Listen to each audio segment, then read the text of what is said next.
Wouldn't it be great to make a biscuit that's guilt-free, no sugar, no gluten, no dairy, loaded with fiber? Well, I'm talking about my Paleo Biscuits.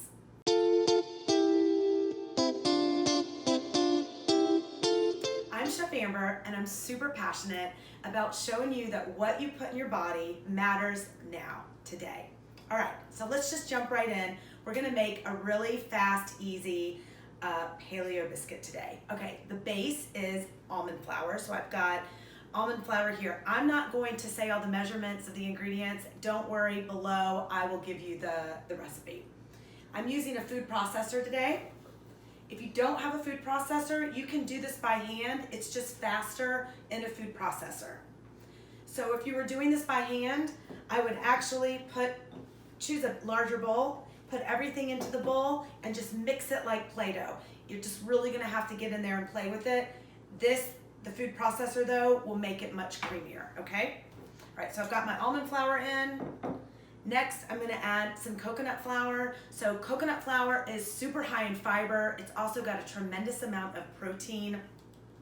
This biscuit, you're gonna hear me repeat this throughout, fiber, fiber, fiber, coconut flour already, fiber. Okay, next, talking about fiber, we're gonna actually use green banana flour. Now, green banana flour, I wanna show you, it's not green at all. It's actually has no smell, and it doesn't taste like bananas at all. I use this brand. It's Let's Do Organic, okay? And you can get that right off of Amazon. Why do I like green banana flour? Well, first of all, it is super high in fiber, and it's got that awesome prebiotic fiber that I always talk about that's essential for our gut health.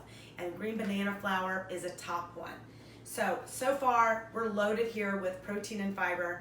I'm gonna add my coconut milk in, about a cup of full fat coconut milk. You can also sub almond milk or another nut milk of choice if you've got a coconut allergy. Got a little baking powder and sea salt. I'm gonna interrupt Yep. you. Do you have your mic on? Oh my God. Okay. Just added the coconut milk. If you've got a coconut milk allergy or you don't like the flavor, you can sub another plant-based milk. Okay, I'm gonna go ahead and give this a little blend of basically my dry with the coconut milk and get it a little bit creamy. I literally blended that for like barely 30 seconds. I just wanted to get the mix going. Okay, next I'm gonna add a sweet potato. So today I'm using a white sweet potato. You can also use an orange one or a yam or make it fun with a purple one, though technically it doesn't turn out purple, it gets a little gray.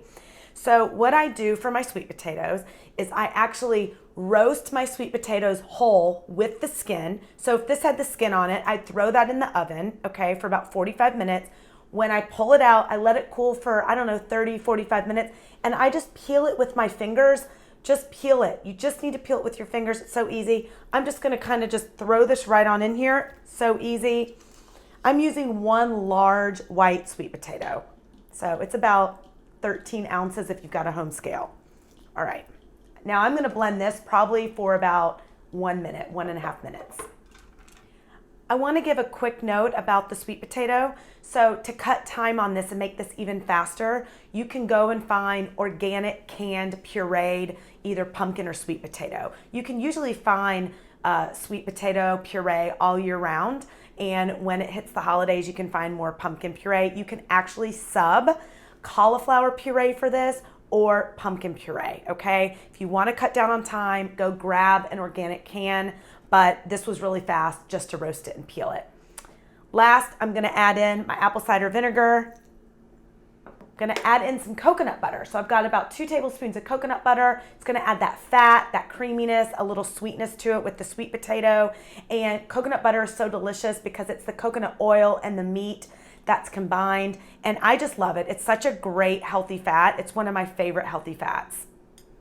And last, I'm gonna add about 1/2 cup of chopped almonds, sliced almonds. So I've got sliced raw almonds here. I'm just gonna pour them in, just like that. This is so easy. You can also sub pumpkin seeds here, pecans, walnuts. For me, the almonds are only going in because I want that crunch. I like that mouthfeel because it's a little bit of a soft biscuit. I'm gonna go ahead and blend this again for about 1 to 2 minutes. I want it really creamy. Okay, so, oh yeah, so creamy. It's It's not the sexiest batter, but see? Oh yeah.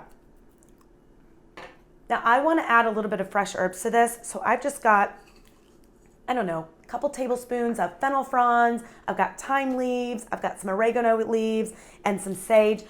At this point right now, you can leave the herbs out, and I want this to be a little bit of a savory kind of biscuit because we're actually going to put a raspberry jam with it, so like the savory, sweet, and salty situation.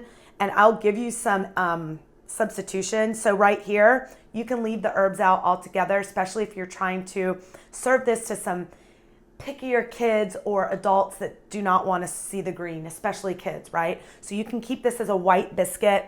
If you want this to be sweeter, you could add a little bit of cinnamon, about a teaspoon of cinnamon, and it would be more of a, you know, a breakfast or a sweet biscuit. So we've got a little bit of salt in here. You've got the sweet potato that's going to make it a little sweet, and then all of my herbs. And I'm just going to blend this now, like just pulse it. Okay, we're all set. Here we are. Now, I just make big scoops as so. And side note, I just sprayed this with a little bit of coconut oil. Okay, and I'm just gonna plop them down like biscuits, just like this. I'm gonna throw these in the oven for about 18 to 22 minutes, okay? All right, I'm super pumped to show you this fast jam. So making jams and jellies reminds me of being in the kitchen with my grandma as a kid, and it's a little bit of effort. So let's do this. It's gonna take 1 minute. One bowl, one basket of raw raspberries. I'm gonna take my fork, right like this. Look at this.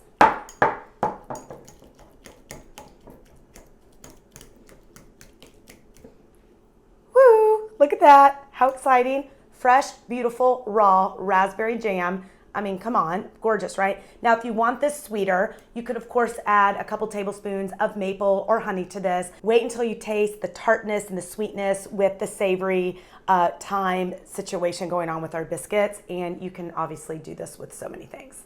Okay, these just came out of the oven. Kind of like drop biscuits, right?